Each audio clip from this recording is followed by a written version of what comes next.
Hello बच्चों, स्वागत है आपका हैप्टिक स्टडी चैनल पे। आज मैं आपको क्लास 9 का सामाजिक विज्ञान का मिड टर्म का सैम्पल पेपर कराने जा रहा हूँ। इसमें बहुत से ऐसे इम्पोर्टेंट क्वेश्चन हैं जो आज के आपके एग्ज़ाम में आ सकते हैं, तो आप इसे अच्छे से लर्न कर लीजिएगा। तो आइए हम शुरू करते हैं। आपका बच्चों जो पेपर होगा आज का वो 80 मार्क्स का आएगा, जिसमें टोटल आपके 38 प्रश्न होंगे। और ये जो पेपर होगा आपका 4 खंडों में बटा हुआ होगा, ठीक है। आपके खंड का में इतिहास के क्वेश्चन पूछे जाएंगे, एंड खंड खा में आपके भूगोल के क्वेश्चन पूछे जाएंगे, एंड खंड गा में आपके राजनीतिक विज्ञान के क्वेश्चन, और खंड घा में आपके अर्थशास्त्र के क्वेश्चन होंगे जो आपसे पूछे जाएंगे।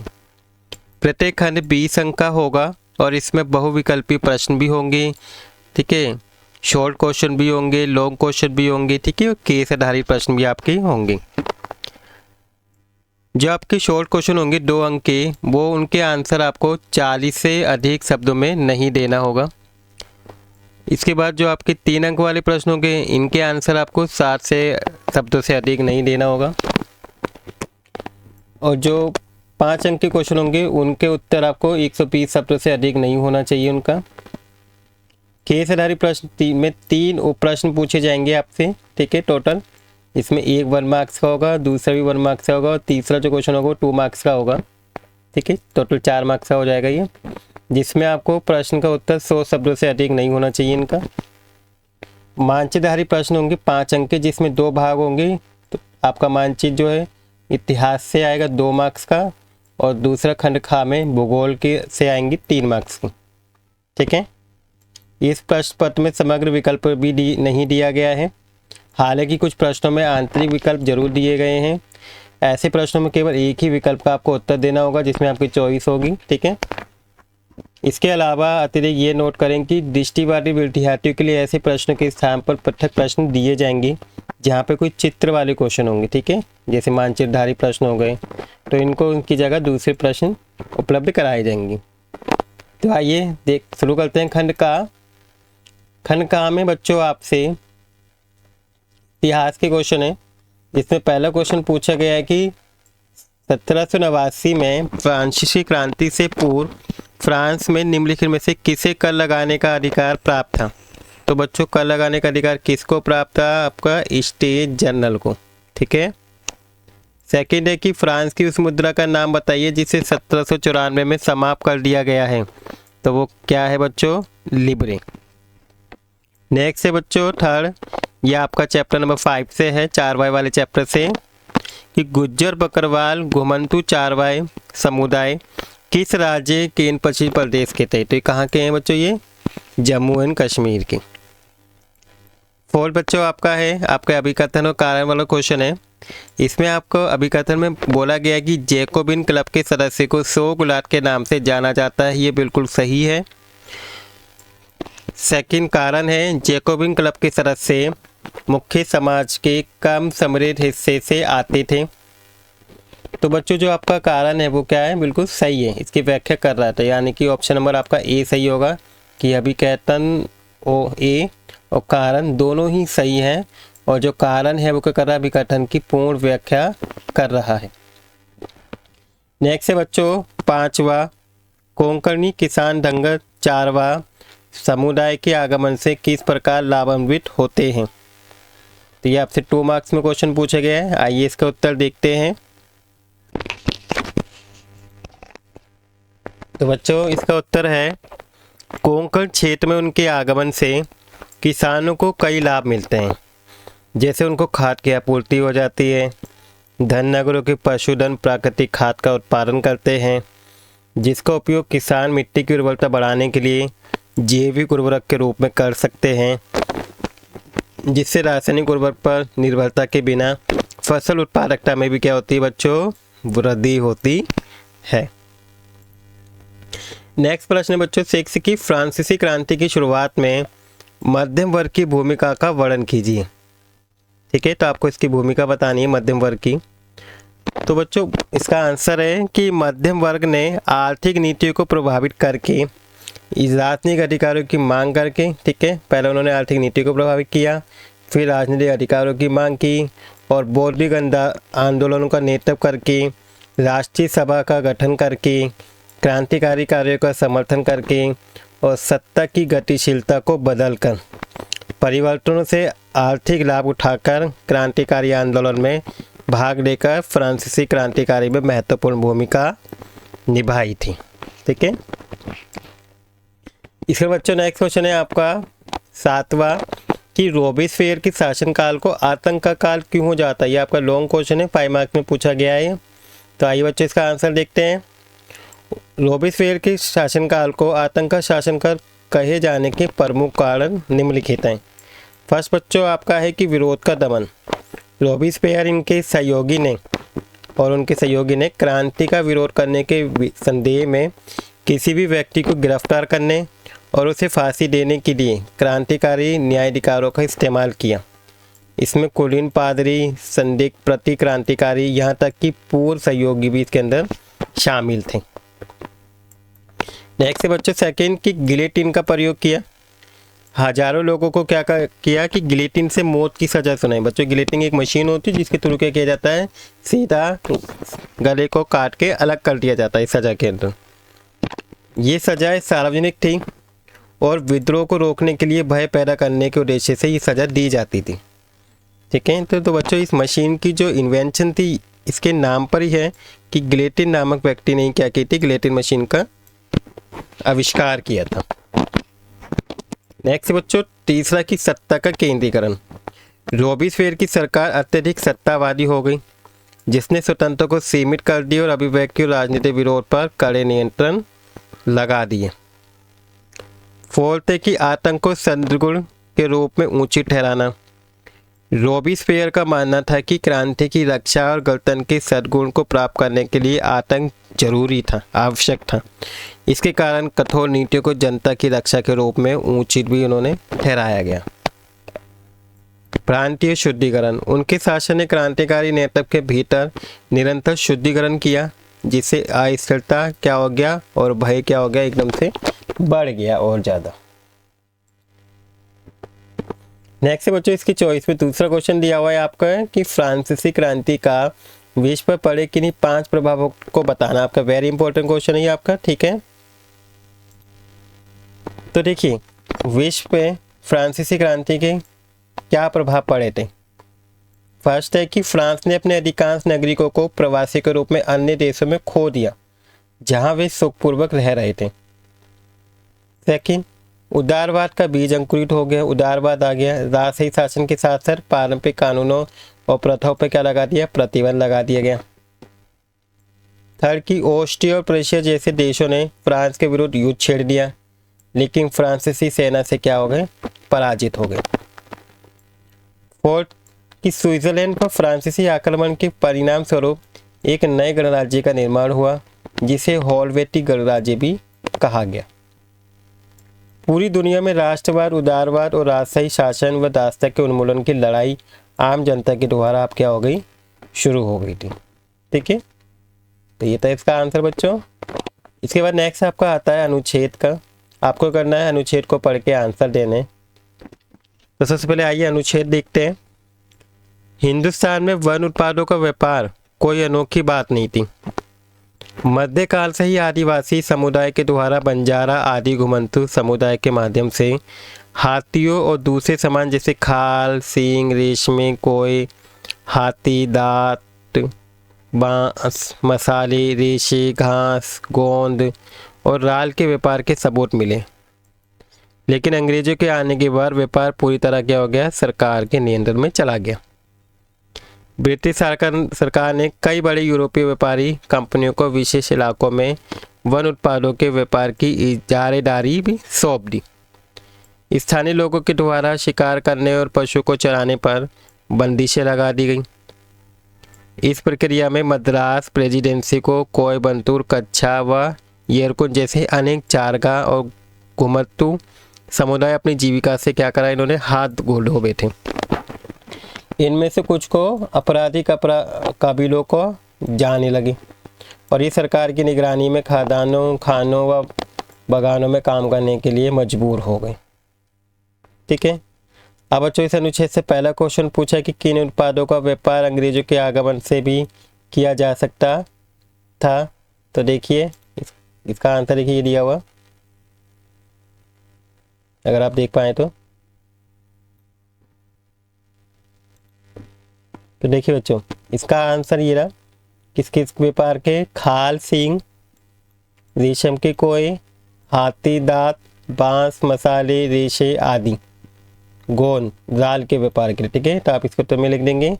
सेकेंड आपसे पूछा है कि अंग्रेजों के आगमन के बाद इस व्यापार में क्या परिवर्तन हुआ। तो देखिए ये रहा आपका आंसर, अब देखेंगे ये रहा, अंग्रेजों के आने के बाद व्यापार पूरी तरह से सरकारी नियंत्रण में चला गया। इसके बाद थर्ड क्वेश्चन बच्चों, इन परिवर्तनों का निवासियों के जीवन पर क्या प्रभाव पड़ा, व्याख्या कीजिए। तो आप क्या लिख सकते हैं, यहाँ से लिख सकते हैं यहाँ तक कि स्थानीय लोगों के द्वारा शिकार करने और पशुओं को चराने पर बंदिशें लगा दी गई। इस प्रक्रिया में मद्रास प्रेसिडेंसी के कोयबंटूर, कच्छा व येरकुन जैसे अनेक चारगाह और घुमंतू समुदाय अपनी जीविका से हाथ धो बैठे और इनमें से कुछ को अपराधी काबिलों को जाने लगा और ये सरकार की निगरानी में खदानों, खानों, बगानों में काम करने को भी क्या किया गया, उनको मजबूर हो गए। ठीक है, इसका बच्चों नेक्स्ट है आपका 9 मानचित्रधारी प्रश्न है आपका 2 मार्क्स का। इसमें फ्रांस के राजनीतिक रेखा चित्र पर 2 स्थान दिए गए, ए और बी के रूप में अंकित किया गया है। तो संकेत के आधार पर उनकी पहचान करके उनके नाम आपको लाइन के ऊपर लिखने हैं। तो फर्स्ट बच्चों आपको रेखा की राजधानी दे रखी है, सेकंड दास व्यापार से संबंधित शहर। तो बच्चों फ्रांस की राजधानी क्या होती है, पेरिस, और दास व्यापार से क्या है, नैंटेस। तो देखिए देखते हैं इसको कहाँ पे मैप में दिखाया गया, मैं आपको मैप में दिखा देता हूँ। देखिए ये रहा, ये आपका फ्रांस का राजनीतिक मैप है। आपको जो ये ए दिखा रखा है ये आपका क्या है बच्चों, फ्रांस है, पेरिस सॉरी, और जो ये बी है आपका ये आपका क्या है, नैंटेस है। तो इस तरीके से हम इसको दिखा देंगे मैप में। अब नेक्स्ट क्वेश्चन देखते हैं बच्चों। इसके बाद आपका जो नेक्स्ट है आपका खंड खा शुरू होता है भूगोल का। ठीक है, जिसमें भूगोल के क्वेश्चन दिए हुए हैं। तो आइए इसका फर्स्ट क्वेश्चन देखते हैं। आपका इसमें कथन दे रखा है और एक कारण दे रखा है, इसको पढ़ के आपको बताना है कि सही है ये गलत है। तो देखिए भारत का उत्तरी मैदान अत्यधिक उपजाऊ है। ठीक है, ये बिल्कुल सही है, लेकिन भारत के उत्तरी मैदान का सबसे विशालतम भाग खादर वाले इलाके हैं, ये आपका गलत है, यानी कि आपका ऑब्जेक्शन सही है, रीज़न गलत है। तो आपका ऑप्शन बच्चों कौन सा सही हो जाएगा, सी सही हो जाएगा। नेक्स्ट है बच्चों 11वां की नीचे दिए गए विशेषता के आधार पर पहचान कीजिए कि ये भारत का कौन सा भौतिक स्वरूप है। तो फर्स्ट है कि ये प्रायद्वीप पठार के किनारे एक संकीर्ण पट्टियों के रूप में स्थित है। ये अरब सागर से लेकर बंगाल की खाड़ी तक फैले हुए हैं और यहाँ बहने वाली नदियों में से एक नदी कौन सी बच्चों, कावेरी नदी है। तो ये कहाँ पे होती है बच्चों, ये प्रायद्वीप पठार का है। ठीक है, इसके बाद नेक्स्ट क्वेश्चन है बच्चों 12वां की उचित विकल्प की सहायता से रेगिस्तान को आपको क्या करना है, भरना है।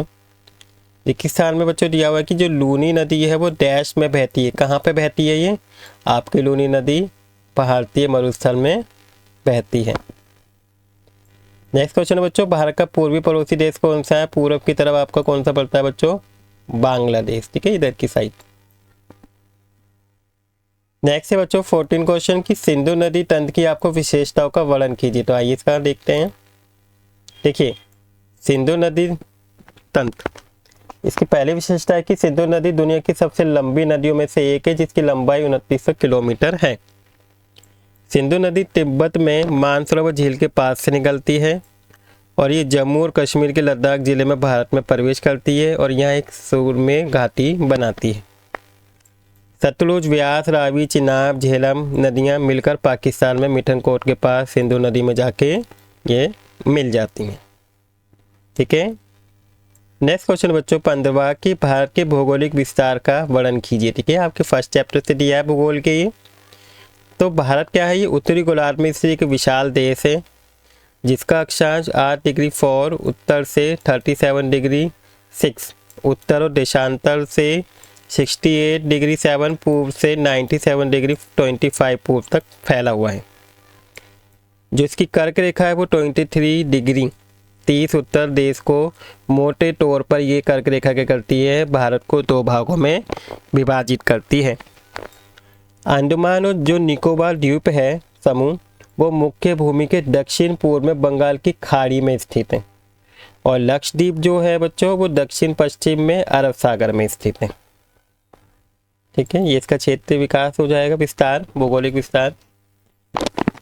इसके बाद बच्चों नेक्स्ट क्वेश्चन है 16वां की हिमालय की नदियों की विशेषता बताइए। तो देखिए इसकी पहली विशेषता है कि हिमालय की अधिकांश नदी 12मासी है, ये मतलब पूरे साल भर बहती रहती है। वर्षा तथा पहाड़ों से पिघली बर्फ से ये जल प्राप्त करती है। सिंधु, गंगा, ब्रह्मपुत्र कुछ नदियां हैं, कई सहायक नदियों से मिलकर एक नदी प्रणाली बनाती है, और अपने मार्ग में इतनी सारी सहायक नदियों के मिलने के कारण इन नदियों की लंबाई क्या होती है, बहुत ज़्यादा लंबी होती है। 2 प्रमुख हिमालय नदी सिंधु और ब्रह्मपुत्र पर्वत श्रृंखला के उत्तर से निकलती हैं, और ये नदियाँ खड्ड बनाती है और अपने उद्गम से समुद्र तक लंबी धाराएं बनाती हुई बहती है। ठीक है, नेक्स्ट बच्चों इसकी चॉइस में दूसरा क्वेश्चन है आपका प्रायद्वीप नदियों की विशेषता। देखिए यह हिमालय नदी की पूछा है, सेकंड प्रायद्वीप नदी की। आपकी एक और है गंगा नदी की। ठीक है, आप उसकी भी विशेषता जरूर पढ़ के जाइएगा, आपसे उसके बारे में भी आ सकता है। ठीक है, तो आइए हम पहले प्रायद्वीप नदियों की विशेषता देखते हैं अब। तो प्रायद्वीप नदियों की 3 विशेषता ये रही। फर्स्ट है कि अधिकांश प्रायद्वीप नदियां मौसमी होती हैं, क्योंकि इनका प्रवाह वर्षा पर निर्भर करता है। इन नदियों का मार्ग क्या होता है बच्चों, छोटा और उथला होता है, और ये अधिकांश प्रायद्वीप नदियां पश्चिमी घाट से निकलती है और बंगाल की खाड़ी की ओर बहती हुई जाती है। नेक्स्ट है बच्चों प्रश्न नंबर 17। ठीक है, नदी प्रदूषण को खत्म करने के लिए आप सुझाव दीजिए। देखिए नदी प्रदूषण को खत्म करने के लिए अगर आप लिखें तो इसमें कूड़ा ना डालें, कोई प्लास्टिक चीज़ों को ना डालें, अपशिष्ट जल उपचार करें। ठीक है, तो देखिए इसके लिए हम फर्स्ट का लिखा है कि अपशिष्ट जल उपचार। नदियों में छोड़े जाने से पहले सीवेज और औद्योगिक अपशिष्ट के उपचार हेतु प्रभावी अपशिष्ट जल उपचार लगाना चाहिए। नियामक उपाय, प्रदूषण को कम करने के लिए औद्योगिक अपशिष्ट जो होते हैं, फैक्ट्री से निकलने वाला जो वेस्टेज होती है, कृषि अफवाह होती है, अपशिष्ट प्रबंधन पर नियमों को लागू करना चाहिए और उनको स्ट्रिक्टली फॉलो करना चाहिए। तीसरा है बच्चों प्रदूषण निवारण। नदियों में प्रदूषकों को प्रवेश कम करने के लिए प्रदूषण निवारण उपाय करने चाहिए, जैसे स्रोतों में कमी, पुनर्चक्रण करें, पर्यावरण अनुकूल उत्पादों का उपयोग को बढ़ावा दें, जो पर्यावरण को ना बढ़ाएं, उन वस्तुओं का ज़्यादा यूज़ करें। नेक्स्ट है बच्चों फोर्थ हरित अवसंरचना। शहरी अफवाह को कम करने और प्रदूषण की नदी तक पहुंचने से पहले फिल्टर करने के लिए वनस्पति युक्त बफर, वर्षा उद्यान और परागमन फुटपाथ जैसी हरित अवसंरचना में निवेश करें। नेक्स्ट बच्चों सतत कृषि। कृषि अफवाह, पोषक तत्व, प्रदूषण को कम करने के लिए सटीक खेती करें, फसल चक्र और उर्वरक को कम यूज़ करें जिसके कारण प्रदूषित होती है, और सतत कृषि पद्धतियों को ज़्यादा प्रोत्साहित करें। नेक्स्ट है बच्चों प्लास्टिक न्यूनीकरण, की प्लास्टिक का कम से कम यूज़ करें, एकल उपयोग वाले प्लास्टिक को कम करने, पुनर्चक्रों को बढ़ावा देने और नदी एवं जलमार्गों से प्लास्टिक कचरे को साफ करने के लिए नीतियों का कार्यान्वयन करें, मतलब अपनाएं। नेक्स्ट है बच्चों दूसरा इसी की चॉइस में कि किसी देश की अर्थव्यवस्था में नदियों का महत्व बताइए। तो देखिए नदी क्या है, नदी परिवहन में इम्पोर्टेंट है। नदियों के द्वारा क्या होता है, हम व्यापार कर पाते हैं, इसके रास्ते से वहाँ पे जा पाते हैं। तो नदियाँ ऐतिहासिक रूप से प्राकृतिक परिवहन मार्गों के रूप में काम आती है, जिससे माल और लोगों की आवाजाही ईजी हो जाती है। जैसे एक देश से दूसरे देश में माल जाना तो इसे ईजिली हम जा पाते हैं, और यानी अनाज, खनिज, औद्योगिक उत्पादों जैसी थोक वस्तुओं के लिए परिवहन का एक किफ़ायती साधन प्रदान करता है। नदी परिवहन लागत को कम करने और व्यापार को बढ़ाने और क्षेत्र के विकास, आर्थिक एकीकरण को बढ़ावा देने में मदद करता है। सेकंड है बच्चों व्यापार और वाणिज्य। नदियां व्यापार धमनियों के रूप में कार्य करती है, जिससे विभिन्न क्षेत्रों के बीच वस्तुओं, सेवाओं का आदान प्रदान संभव हो पाता है। और नदी के किनारे स्थित बंदरगाह और बंदरगाह व्यापार वाणिज्य के केंद्र के रूप में काम करते हैं और आर्थिक गतिविधियों को क्या करते हैं बच्चों, ये प्रोत्साहित करते हैं। और शिपिंग, लॉजिस्टिक, वेयर हाउसिंग जैसे और खुदरा जैसे उद्योगों को विकास को भी क्या करते हैं, बढ़ावा देते हैं। तीसरा बच्चों, नदी से बिजली उत्पादन होती है, जल विद्युत उत्पादन, ठीक है, ये बिजली बनाने में भी हेल्प होता है। तो नदियाँ बिजली यानी कि जल विद्युत उत्पादन के मार्ग से ऊर्जा की एक नवीकरण स्रोत प्रदान करती हैं। जल विद्युत बांध बहते पानी की ऊर्जा का उपयोग करके बिजली उत्पन्न करने के लिए करते हैं, ठीक है, बिजली बनाने के लिए, जो उद्योगों और व्यवसाय और घरों की बिजली प्रदान करने के लिए ज़रूरी है। और जल विद्युत ऊर्जा सुरक्षा में योगदान देता है। जीवाश्म ईंधनता पे क्या होती है, इससे निर्भरता कम होती है, जिससे बिजली बनाई जाती है ना, तो इससे इजी पड़ता है और आने वाली फ्यूचर के लिए सतत पोषण विकास को भी इससे बढ़ावा मिलता है। नेक्स्ट बच्चों, कृषि। नदियाँ जो हैं वो सिंचाई के लिए जल उपलब्ध कराकर कृषि को भी बढ़ावा देती है। शुष्क और अर्ध शुष्क क्षेत्रों में खेती संभव हो पाती है। नदियों से सिंचाई, कृषि उत्पादकता बढ़ती है और फसल की पैदावार बढ़ती है। कृषि में उत्पादन में क्या होती है, विविधता भी लाती है नदियाँ। और इसके अलावा नदियाँ भूजल भंडार को भरती हैं और मिट्टी की उर्वरता में योगदान भी प्रदान करती है, जिससे उपजाऊ होती है मिट्टी और फसलों की वृद्धि को भी क्या होती है, बढ़ावा मिलता है इससे, तथा ग्रामीण आजीविका को बनाए रखती है नदियाँ। नेक्स्ट, पर्यटन, ठीक है। पर्यटन बच्चों क्या होता है, जैसे कुछ ऐसे जगह हैं जहाँ पे घूमने लायक जगह होती हैं, उसे पर्यटन बोलते हैं। तो नदियाँ पर्यटक जो घूमने वाले व्यक्ति हैं जो दूसरे देश से यहाँ आते हैं या शहर के, और बाहरी गतिविधियों के शौकीन को भी आकर्षित करती है, जिससे पर्यटन मनोरंजन गतिविधि जैसे नौका विहार, मछली पकड़ना, राफ्टिंग, ये सब काम को वो कर पाते हैं। यात्रा को इन सबको बढ़ावा मिलता है, नदियों से राफ्टिंग कर पाते हैं। नदी पर विकास और तटवर्ती सुविधाएं शहरों और कस्बों के आकर्षण को बढ़ाती है और पर्यटकों को आकर्षित करती है। पर्यटन से संबंधित व्यवसाय, आतिथ्य सेवाएं और सांस्कृतिक कार्यक्रम के माध्यम से स्थानीय अर्थव्यवस्था को प्रोत्साहित भी ये करती है, ठीक है। तो ये था बच्चों इसका आंसर, लॉन्ग क्वेश्चन था ये। इसके बाद बच्चों भूगोल का आपका मानचित्र प्रश्न आते हैं, मानचित्रधारी प्रश्न जो 3 मार्क्स का है। इसमें 18वां प्रश्न है, इसमें पूछा गया कि भारत के इसी राजनीतिक क्षेत्र रेखा मानचित्र में निम्नलिखित में से किन 3 को आपको दिखाना है, ठीक है, और उनके नाम लिखने हैं। जैसे सलाल बांध, ठीक है, कहाँ पे उपलब्ध है ये बताना है, टिहरी बांध, हीराकुंड बांध और नागार्जुन बांध, ठीक है, ये आपको दिखाना है। तो आपके जो इन बांधों की जो लोकेशन है आपकी बुक में दी हुई है, आप उस बुक से देख सकते हैं इनको, ठीक है। तो आप उसमें देख लीजिएगा इनके कहाँ पे इनकी लोकेशन है।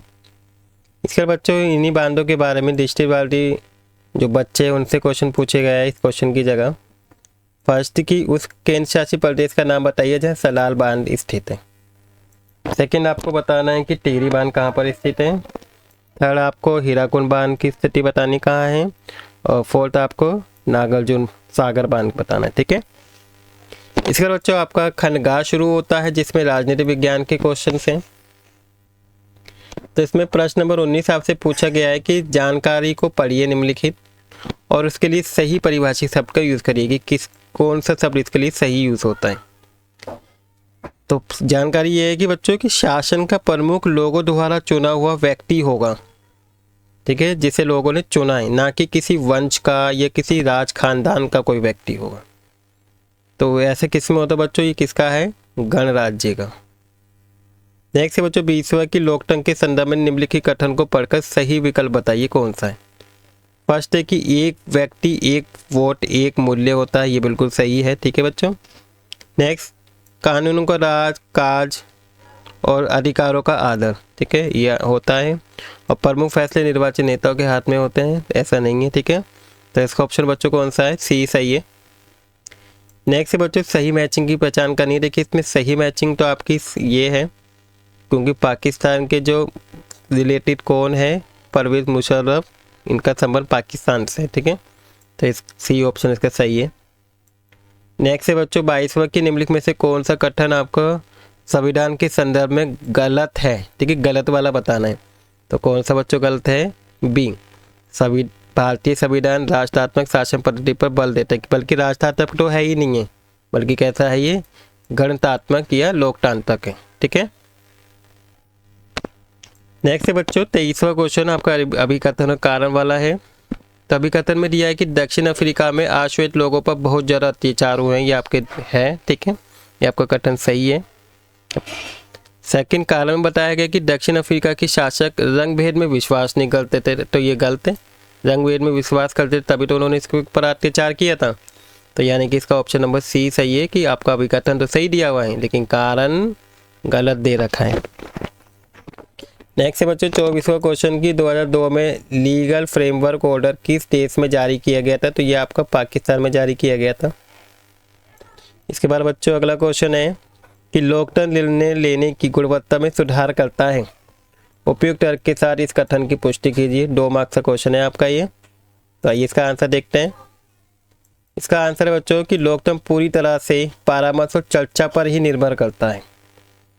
एक लोकतांत्रिक निर्णय में हमेशा लोगों का एक बहुत बड़ा समय, चर्चाएं और बैठकें शामिल होती हैं और वे किसी भी प्रकार के निर्णय में संभावित गलतियों को मतलब कोई गुंजाइश नहीं रह जाती है। ठीक है।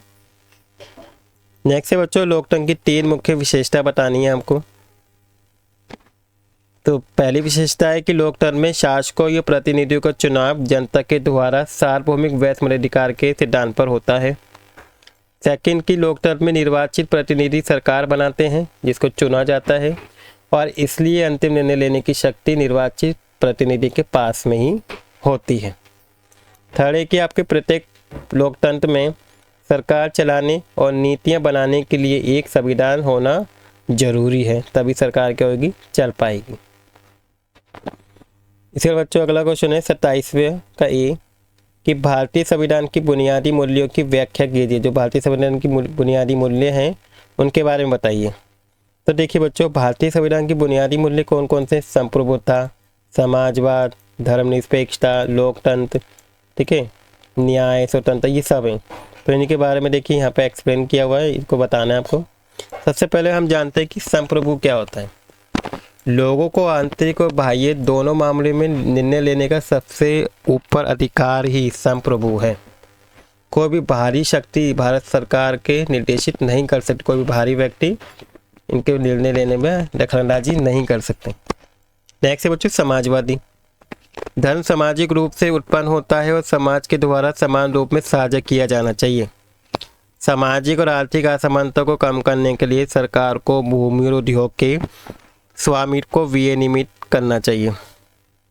धर्मनिरपेक्ष, हमारा देश बच्चों का एक धर्मनिरपेक्ष देश है जिसमें क्या होता है किसी भी धर्म को लेकर कोई भेदभाव नहीं होता, सभी धर्म क्या बच्चों समान होते हैं।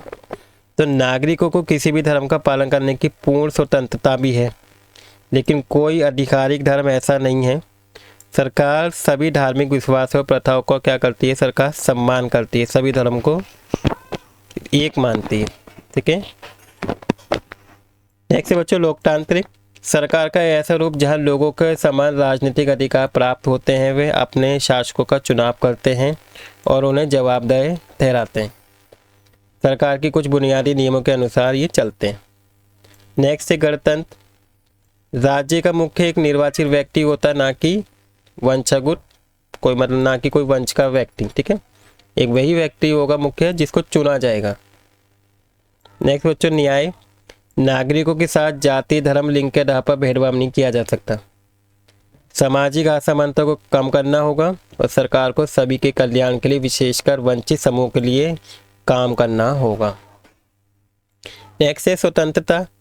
नागरिकों पर कोई अनुचित प्रतिबंध नहीं होगा। ठीक है, किसी पर कोई रोक टोक नहीं होगी, प्रतिबंध कि वे क्या सोचते हैं, अपने विचारों को कैसे व्यक्त करना चाहते हैं और अपने विचारों को किस प्रकार रखना चाहते हैं, उस पर किसी प्रकार का कोई प्रतिबंध नहीं होना स्वतंत्रता कहलाता है। समानता है कि बच्चों कानून के समय सभी को सेम मानना समानता है। पारंपरिक सामाजिक असमानताओं को समाप्त किया जाना चाहिए और सरकार को सभी के लिए समान अवसर सुनिश्चित करने चाहिए। नेक्स्ट बंधुत्व। हम सभी को ऐसा व्यवहार करना चाहिए मानो हम एक ही परिवार के लोग हों, अलग अलग ना हो, मिलजुल के रहना चाहिए, इसी को बंधुत्व कहते हैं। किसी को भी अपने साथी नागरिक को मतलब एक कम नहीं समझना चाहिए। ठीक है। इसके बाद बच्चों इसके चॉइस में दूसरा क्वेश्चन दिया है बी कि किसी भी लोकतांत्रिक देश को संविधान की आवश्यकता क्यों होती है, बताना है आपको। तो देखिए लोकतांत्रिक देश को संविधान की आवश्यकता होने के कई कारण हैं। पहला कि संविधान नियमों का समूह है, उसमें नियम लिखे हुए हैं जिसके आधार पर सरकार चलती है। सेकंड, ये राजनीतिक व्यवस्था की प्रकृति को भी परिभाषित करता है। थर्ड कि ये किसी देश की सरकार के लिए दिशा निर्देश भी प्रदान करता है कि किस तरीके से देश को चलाना है, और देश में समाज के आदेशों को भी क्या करता है, स्थापित करता है, और ये उन आदेशों को स्थापित करता है जो देश का आधार बनते हैं, जिसमें उसके नागरिक रहना चाहते हैं, और ये राज्य वंचित नागरिकों की रक्षा के लिए भी अधिकारों की रक्षा भी करता है, और ये राजनीतिक शासकों के द्वारा सत्ता के जो दुरुपयोग होता है, अगर मान लो कोई शासक है जो अपनी शक्ति का गलत यूज़ करता है तो उस पर भी रोक लगाता है। ठीक है, इसके बाद बच्चों 28वां क्वेश्चन है, लोकतंत्र पे अंतिम निर्णय लेने की शक्ति। देखिए आपका अनुच्छेद दिया हुआ है, इसको पढ़ के आंसर देने। लोकतंत्र में क्या होता है, अंतिम निर्णय लेने की जो शक्ति होती है बच्चों, वो किसके हाथ में होती है, चुने गए प्रतिनिधि के हाथ में होती है।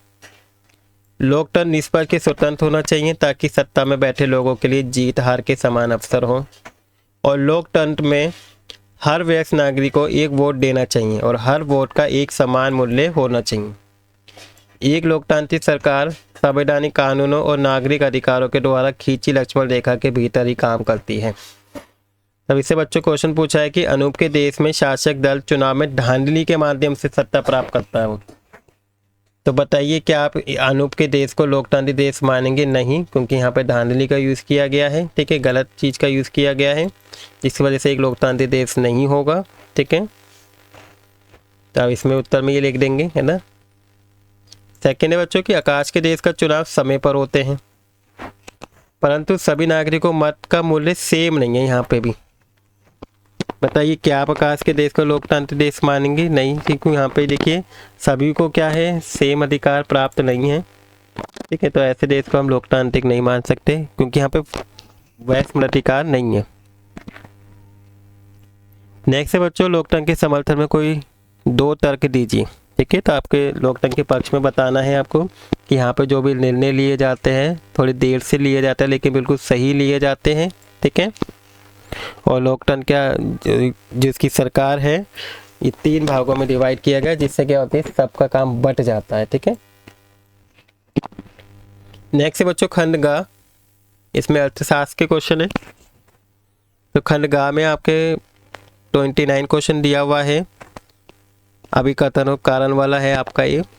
तो इसमें अभिकथन में बच्चों पूछा गया है कि बोला गया है कि जापान एक विकसित देश है। ठीक है ना, तो ये बात बिल्कुल सही है बच्चों, आपने देखा है। ठीक है, आपको पता होगा कि जापान क्या है, एक बिल्कुल परफेक्ट एंड विकसित देश है, और जापान में मानव संसाधन पर ज़्यादा निवेश किया जाता है। ठीक है, और ये भी कारण भी सही है, इसी वजह से तो वो विकसित देश है, क्योंकि मानव संसाधन पर निवेश ज़्यादा करते हैं। तो एक अभिकथन और कारण दोनों ही सही है। ठीक है, तो इसका ऑप्शन ए सही हो जाएगा, अभिकथन और कारण दोनों सही हैं। ठीक है, और इसकी सही व्याख्या भी करता है। नेक्स्ट है बच्चों 30 क्वेश्चन, निम्न में से कौन सा गैर आर्थिक क्रिया है? तो बच्चों आर्थिक क्रिया क्या होती है, जिससे अर्थव्यवस्था में वृद्धि हो, और गैर आर्थिक क्रिया क्या होती है, जो अर्थव्यवस्था में वृद्धि नहीं करती। तो देखिए अपने बच्चों को पढ़ाना, इससे अर्थव्यवस्था पर कोई इफेक्ट नहीं पड़ता है, तो ये आपकी गैर आर्थिक क्रिया है। नेक्स्ट है बच्चों कि आपको प्राथमिक क्षेत्र से संबंधित जो नहीं है, मतलब जो है, उसे सही विकल्प को चुनना है। तो देखिए इसमें पशुपालन एक प्राथमिक क्षेत्र है, परिवहन आपका तृतीयक क्षेत्र के अंदर आता है, जिसे सेवा क्षेत्र भी बोलते हैं, खनन आपका प्राथमिक क्षेत्र के अंदर आता है, और बैंकिंग भी आपका तृतीयक क्षेत्र के अंदर आता है। तो इसमें बच्चों प्राथमिक क्षेत्र कौन सा है, फर्स्ट एंड थर्ड, ये आपका आंसर सही हो जाएगा। ठीक है, सेकेंड है बच्चों मानव पूंजी क्या है? मानव पूंजी एक ऐसा है, इसमें ज्ञान और कौशल होता है मानव पूंजी के अंदर, उसे हम मानव पूंजी कहेंगे। ठीक है, तो इसका ऑप्शन नंबर बी सही हो जाएगा। नेक्स्ट है कि अनूप क्या है, एक मछुआरा है। बताइए वो अर्थव्यवस्था के किस क्षेत्र में आएगा? देखिए मछुआरा क्या काम करता है, मछलियों को पालन करता है। देखिए मछलियों को पालता है, तो ये पशुपालन अभी हमने ऊपर देखा था, देखिए इसमें ये रहा। तो ये किस में आता है, ये प्राथमिक क्षेत्र के अंदर आता है, तो ये आपका प्राथमिक क्षेत्र के अंदर ही आएगा ये भी। नेक्स्ट है बच्चों 34 क्वेश्चन कि निम्नलिखित में से क्या कार्यशील पूंजी का उदाहरण है? तो बच्चों इसमें से कार्यशील पूंजी कौन सी? देखिए ये स्थायी पूंजी है, ये उपकरण मशीनें और भवन ये स्थायी पूंजी है। कार्यशील पूंजी आपके बच्चों क्या हो जाएगी, कच्चा माल। ठीक है, नेक्स्ट है बच्चों पालमपुर में की जाने वाली किन्हीं 2 आर्थिक गतिविधियों के नाम बताइए। तो देखिए पालमपुर में बच्चों मेनली क्या काम होता है, मुख्य खेती का काम होता है। ठीक है, तो यहाँ के मुख्य जो गतिविधि वो खेती है, लेकिन आपको दो बताने तो दूसरा आप लघु उद्योग भी वहाँ पे है, डेयरी भी और परिवहन। ठीक है, तो आप इनमें से कोई दो लिख सकते हैं।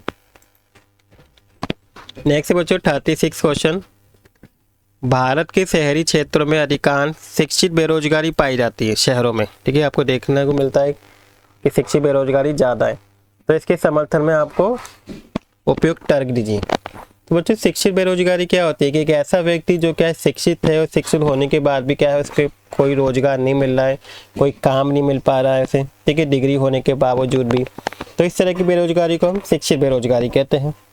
तो जो शिक्षित बेरोजगारी है ज़्यादातर शहरों में ही पाई जाती है, जिसका कारण है कि शिक्षित व्यक्तियों के बीच क्या होता जा रहा है बच्चों, आजकल उच्च प्रतिस्पर्धा है, कंपटीशन ज़्यादा हो रहा है। शिक्षा और नौकरी बाजार की ज़रूरतों के बीच बेमेल होना, सरकार की उपलब्धता को प्रभावित करने वाली, नौकरी की उपलब्धता को प्रभावित करने वाली विभिन्न आर्थिक स्थितियां हैं, अलग अलग स्थिति हैं। ठीक है, जिसकी वजह से क्या है बेरोजगारी, शिक्षित बेरोजगारी है। नेक्स्ट है बच्चों 37 कि बेरोजगारी को दूर करने के लिए क्या क्या उपाय करने चाहिए। तो आइए इसका उत्तर देखते हैं। देखिए, बेरोजगारी को दूर करने के लिए स्वयं रोजगार यानी कि अपना खुद का काम खोलना चाहिए, अपना खुद का व्यवसाय ओपन करना चाहिए। ठीक है, तो सरकार लोगों को अपना व्यवसाय या कुटीर उद्योग शुरू करने के लिए ऋण, प्रशिक्षण, ये सब क्या करनी, सहायता प्रदान करनी चाहिए, सरकार को प्रोत्साहित करना चाहिए। सेकंड, कौशल विकास को बढ़ावा दें, बाजार की मांग के अनुसार व्यवहारिक कौशल प्रदान करने के लिए कौशल विकास करें और व्यावसायिक प्रशिक्षण संस्थान स्थापित करें। ठीक है, जहाँ पे ट्रेनिंग दी जाएगी किस तरीके से बिजनेस या कोई व्यापार को चलाना चाहिए। थर्ड बच्चों, लोक निर्माण और बुनियादी ढांचा परियोजना का विस्तार, जैसे बड़े पैमाने पर सार्वजनिक कार्य जैसे सड़क का निर्माण, सिंचाई शुरू करनी चाहिए, जिससे कुशल और अकुशल दोनों लोगों को ही, दोनों वर्कर्स को ही, दोनों ही श्रमिकों के लिए क्या मिल सके, रोजगार मिल सके उन्हें। नेक्स्ट है बच्चों 4, औद्योगिक और सेवा क्षेत्र में निवेश बढ़ाएं, उत्पादन इकाई को बढ़ाने के लिए घरेलू और विदेशी दोनों तरह के निवेश को आकर्षित करना चाहिए, जिससे रोजगार अधिक से अधिक अवसर प्राप्त हो। फिफ्थ बच्चों, कृषि और संबंध गतिविधि में सुधार करना चाहिए, कृषि को आधुनिकीकरण करना चाहिए। ठीक है, नई नई जो टेक्नोलॉजी आएगी उनका यूज़ करके कृषि करनी चाहिए, और कृषि आधारित उद्योग, डेयरी, मुर्गी पालन, मत्स्य पालन जैसी संबंध गतिविधियों को भी बढ़ावा देना चाहिए, ताकि ग्रामीण रोजगार को क्या हो सके, सृजित हो सके। इसके बाद बच्चों नेक्स्ट क्वेश्चन है, मानव पूंजी के निर्माण में शिक्षा की भूमिका बताइए क्या है। तो देखिए, मानव पूंजी निर्माण में शिक्षा की निम्नलिखित कारणों से अत्यंत महत्वपूर्ण भूमिका निभाती है शिक्षा। फर्स्ट, कि एक शिक्षित व्यक्ति को अर्थव्यवस्था के लिए एक परिसंपत्ति माना जा सकता है, ना कि दायित्व मानेंगे इसे। सेकेंड, शिक्षा व्यक्ति को आर्थिक अवसरों का बेहतर उपयोग करने में मदद करती है और ये राष्ट्रीय आय और संस्कृति समृद्धि को बढ़ाने और सरकार की कार्यकुशलता बढ़ाने में भी मदद करती है। नेक्स्ट है बच्चों कि ये गुणवत्ता और मात्रा दोनों दृष्टि से व्यक्तिगत उत्पादकता को बढ़ाती है। फोर्थ है कि चूंकि शिक्षित होने से व्यक्ति की आर्थिक स्थिति में सुधार होता है, इसलिए ये समाज प्रति जागरूकता में भी विकसित होती है। सिक्स है बच्चों कि एक शिक्षित व्यक्ति स्वच्छता के प्रति जागरूक होता है, अतः इसका परिणाम देश के लोगों के बेहतर स्वास्थ्य के रूप में सामने भी आता है। ठीक है, इसके बाद बच्चों प्रश्न नंबर 38वां आता है। आपको एक अनुच्छेद दिया हुआ है, इसको पढ़ के इनके उत्तर देने हैं। तो पहले अनुच्छेद को पढ़ते हैं बच्चों। भारत की हरित क्रांति एक नाटक की उदाहरण है कि किस प्रकार बेहतर उत्पादन प्रौद्योगिकी के रूप में अधिक ज्ञान रूपी अज्ञात दुर्लभ भूमि संसाधनों की उत्पादकता में तीव्र वृद्धि आई है। किससे? हरित क्रांति से। भारत में सूचना प्रौद्योगिकी में क्रांति एक आश्चर्यजनक उदाहरण भी है कि भौतिक मशीनरी के द्वारा प्लांट की अपेक्षा मानव पूंजी के महत्व में किस प्रकार उच्च स्थान प्राप्त कर लिया है। तो बच्चों इससे पहला क्वेश्चन पूछा कि हरित क्रांति आखिर क्या है। देखिए बच्चों, हरित क्रांति क्या है कि अलग अलग प्रौद्योगिकी या अलग अलग टेक्नोलॉजी को यूज़ करके अधिक से अधिक फसलों को उगाना। ठीक है, उसे हम क्या बोलते हैं? हरित क्रांति कहते हैं। तो हरित क्रांति का अर्थ है कि उच्च उपज वाले बीज जो होते हैं, जैसे HYV बीज होते हैं, इनका यूज़ करके या अन्य चीज़ जैसे खाद उर्वरक आदि का यूज़ करके कृषि के उत्पादन में भारी वृद्धि ही क्या कहलाती है? हरी क्रांति कहलाती है। ठीक है। नेक्स्ट है बच्चों की हरी क्रांति के द्वारा समर्थित किसी एक फसल के बारे में बताइए। तो ऐसी कौन सी फसल है बच्चों? गेहूं।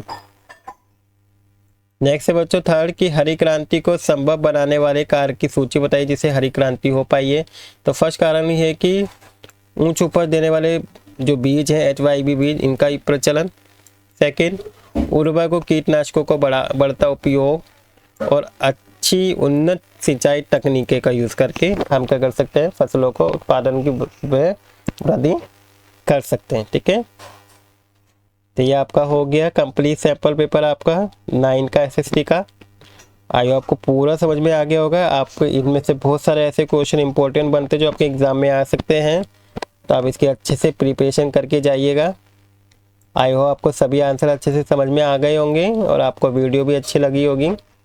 बच्चों अगर आपको वीडियो अच्छी लगी तो प्लीज़ वीडियो को लाइक कर दीजिएगा। ठीक है। और अगर आप इस चैनल पे नए हो तो प्लीज़ चैनल को सब्सक्राइब कर दीजिएगा और अपने दोस्तों के साथ भी इस वीडियो को शेयर कीजिएगा ताकि उनकी भी हेल्प हो सके।